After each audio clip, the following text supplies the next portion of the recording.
certeza da certeza de um futuro melhor. E aí, sexto ano, tudo bem com você? Tudo tranquilo?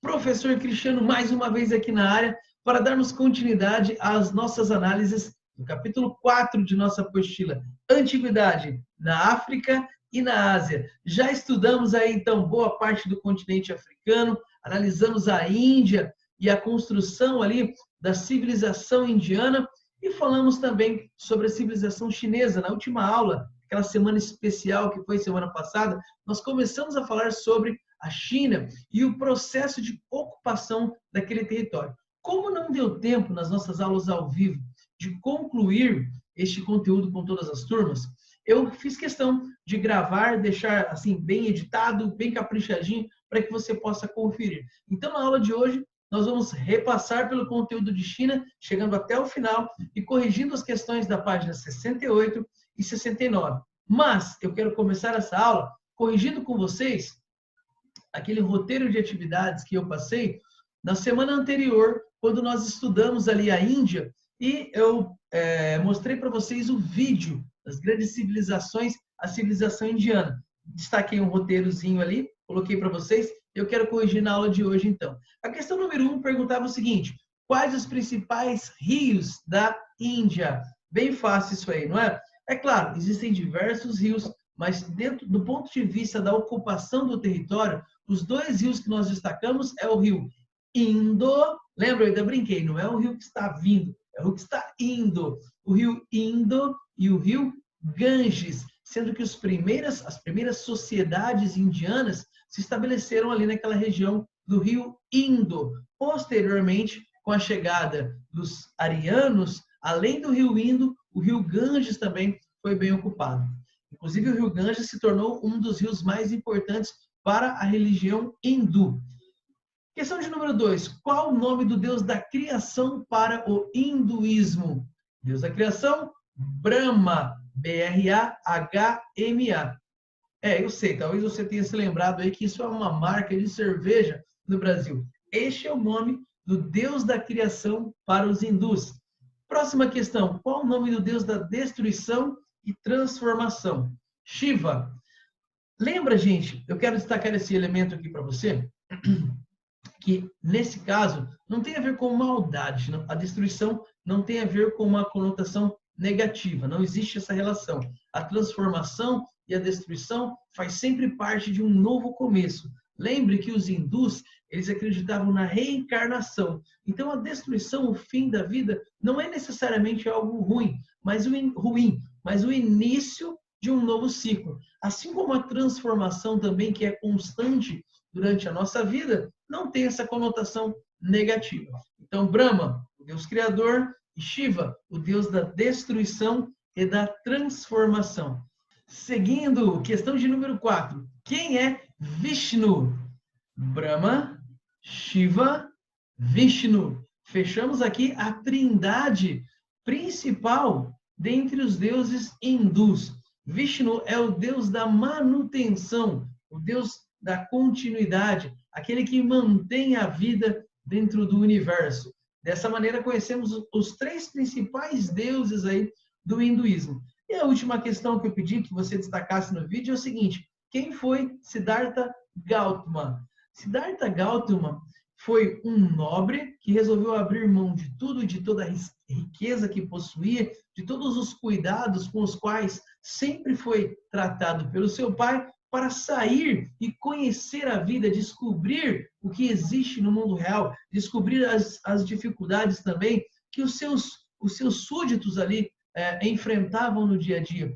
É uma figura bastante importante dentro do cenário religioso indiano, e esse camarada, ele cria ali uma nova vertente, ele cria o budismo, ele vai ser considerado como o iluminado, e daí vem o termo Buda, o iluminado. Então você percebe que o budismo, apesar de ser muito propagado em todo o Oriente, na China, no Japão principalmente, você tem a sua origem dentro do território indiano.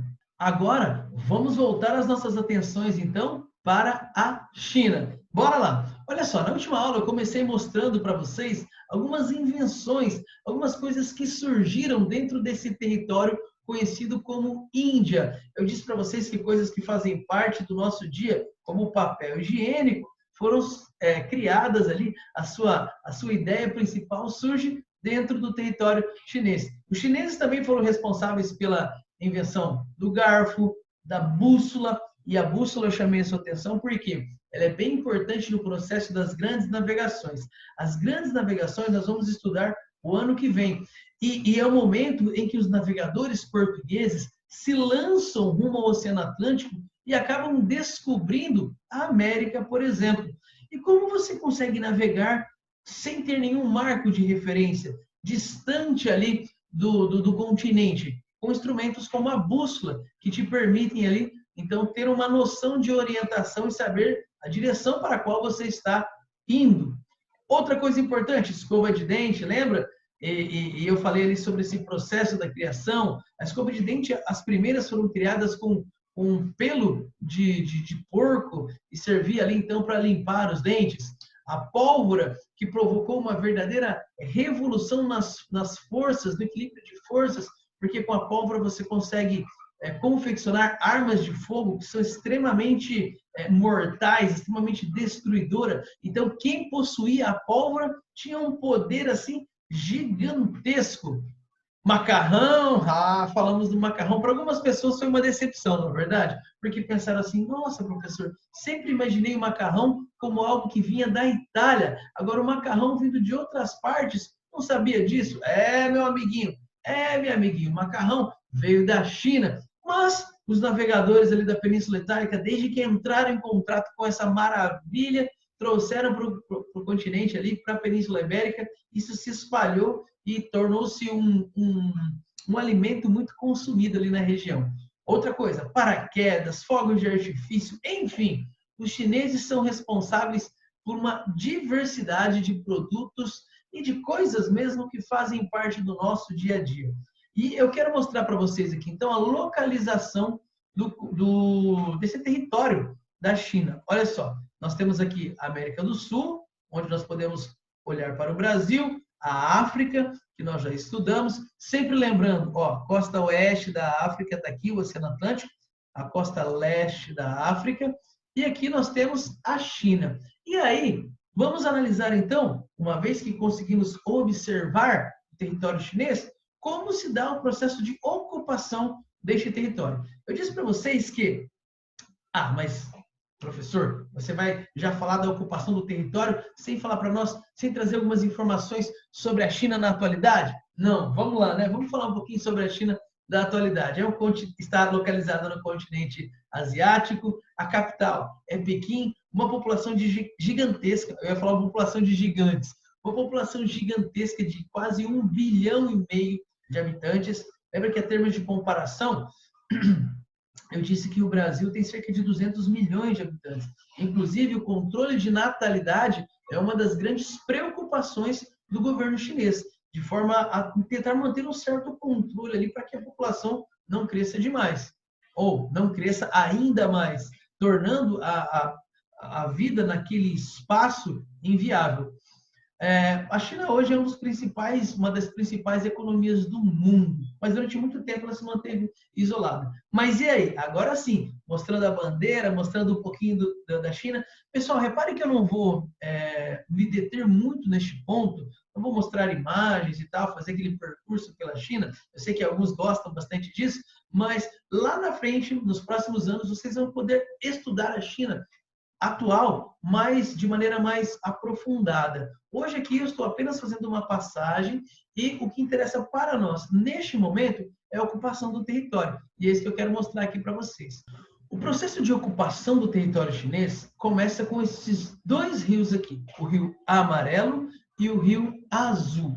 Repare que eu coloquei aqui para vocês também o Rio Vermelho, apenas para que você perceba que o amarelo e o azul não são os dois únicos rios da China. Existem outros também, assim como o Rio Amazonas não é o único rio do território brasileiro, não é verdade? Mas o processo de ocupação começa no vale destes dois rios, o Rio Amarelo e o Rio Azul. Cerca de 900 mil anos atrás, ou seja, muito antes do surgimento da espécie humana, da espécie Homo sapiens, essa região já foi ocupada por alguns hominídeos e ali eles continuaram seu processo de evolução.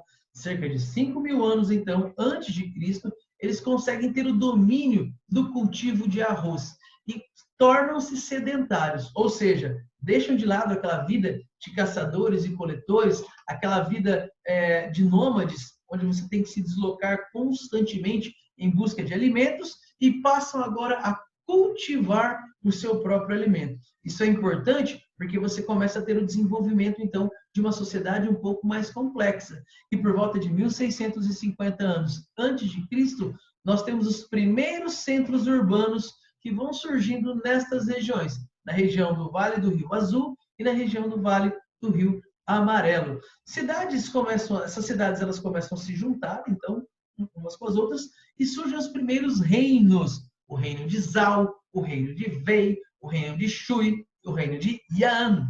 São os primeiros reinos chineses surgindo aí. É a civilização chinesa se tornando cada vez mais complexa.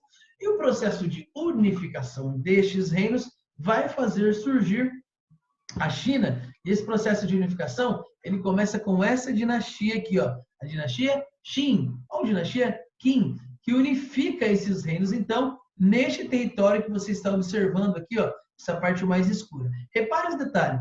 Essa parte pontilhada é o território da China na atualidade. Aqui está a Mongólia, é o território da China na atualidade.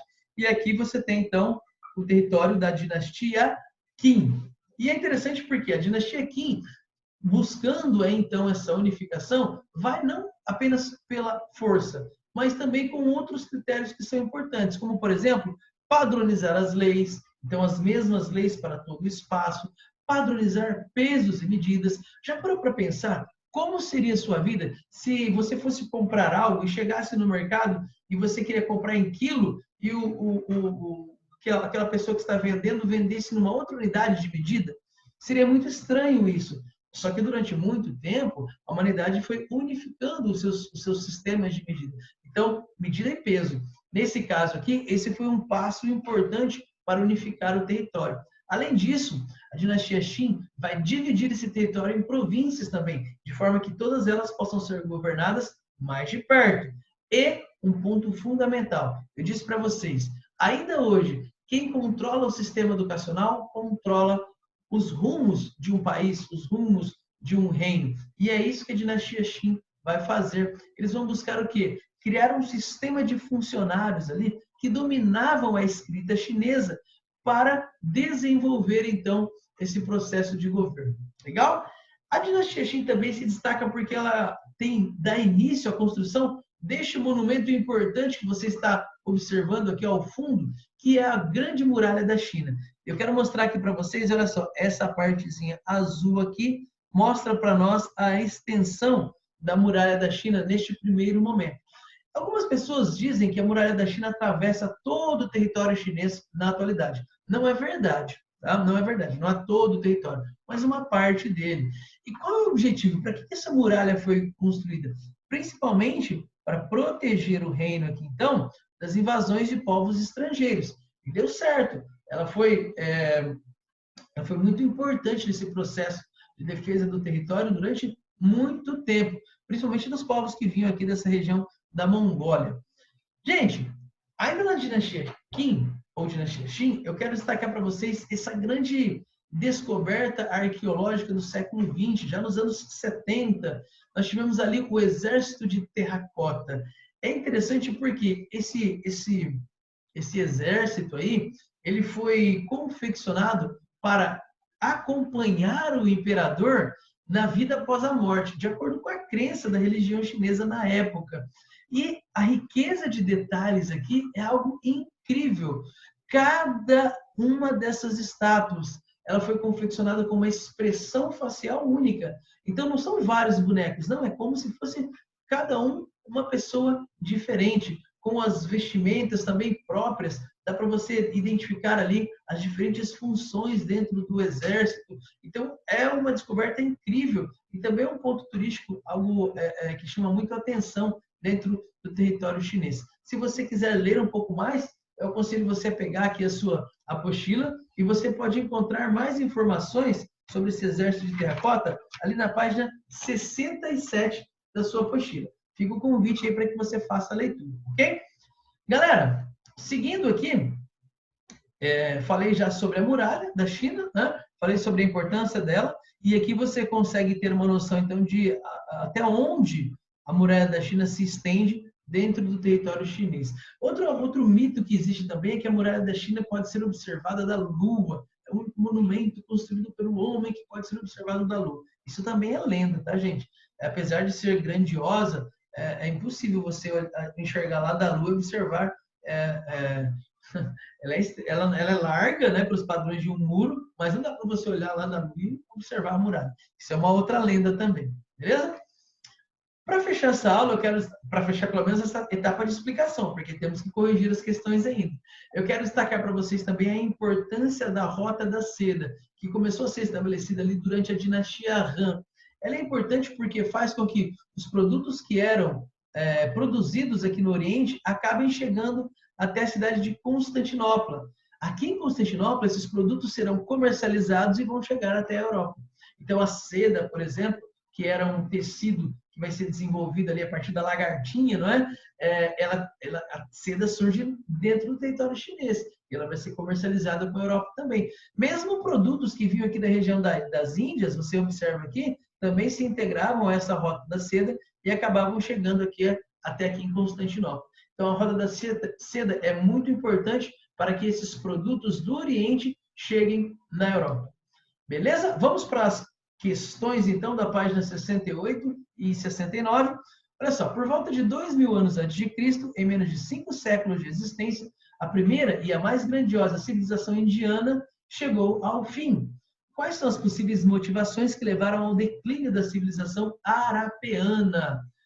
Harappa e Mohenjo-Daro, aquela região ali no Vale do Rio Indo. Quais são os fatores que levaram a esse declínio? Bom, não existe uma concordância entre os historiadores, mas o que se busca basicamente entender é que provavelmente eles enfrentaram alguns desastres naturais, alguns problemas desse tipo, que acabou levando ali à decadência dessa primeira civilização. Posteriormente, a região foi ocupada, você se lembra, pelos arianos. Resposta sugestiva aí para vocês. Então, não se sabe exatamente como essa civilização chegou ao fim, mas os pesquisadores sustentam algumas teorias, entre as quais a possibilidade de sua população ter enfrentado desastres naturais como enchentes frequentes ou sofrido com a escassez de alimento devido à má conservação do solo. E a questão número 2, a China possui um tamanho continental, sendo o país mais populoso do planeta, com mais de 1,3 bilhões de habitantes. Sabemos por dados mais recentes que passa de 1,4 bilhões, quase chegando a 1,5, ou seja, quase chegando a 1,5 bilhão. Nos dias de hoje, esse gigantesco asiático abre sua economia para o resto do mundo e é apontado como a grande força econômica do século XXI. Com base em seus conhecimentos, assinale a alternativa que apresenta corretamente informações sobre a história da China. E aí, letra A. A antiga população que habitava o território chinês vivia inicialmente em comunidades próximas aos rios Tigres e Eufrates. Em Tigre e Eufrates? Não, né? Tigre e Eufrates era lá na Mesopotâmia. Letra B. Não se pode conhecer aspectos da vida dos antigos chineses, uma vez que essa civilização não chegou a desenvolver a escrita. Como não, gente? É claro que os chineses desenvolveram a escrita, sim. Eu ainda disse ali que este foi um dos fatores importantes para o processo de unificação com a dinastia Qin. C. Lao Tse é considerado o autor de um tratado filosófico que estimulava o povo chinês a acumular riquezas e praticar a guerra. Nada a ver isso aí, vocês vão estudar o Lao Tse no futuro. Não falamos sobre ele nesta unidade. Letra D. Os primeiros povos chineses cultivavam a batata, o feijão, o milho, cacau. Cacau? Cacau? Produto aqui da América? Não, gente, não é o cacau. Lembra o primeiro produto que eu destaquei para vocês? O arroz. Então, essa letra D também está incorreta. Sobrou o quê? Letra E. Será? Vamos ver. Durante a dinastia Han, o comércio internacional prosperou e a China criou a Rota da Seda para vender os seus produtos ao Ocidente. Certinho. Letra E. E assim chegamos ao final desta aula sobre a China. Ó, grande beijo no seu coração. Deu uma pancada aqui no meu microfone. Grande beijo no seu coração e eu te espero na próxima aula. Fica com Deus. Tchau. Novos mares, horizontes, aonde quer chegar. O que quiser, tudo alcança, basta acreditar. Novos tempos de mudança, com o pé no chão. Mergulhando nos estudos, acha solução. O amanhã não é um mistério pra quem leva a sério. Siga a correnteza da certeza de um futuro melhor.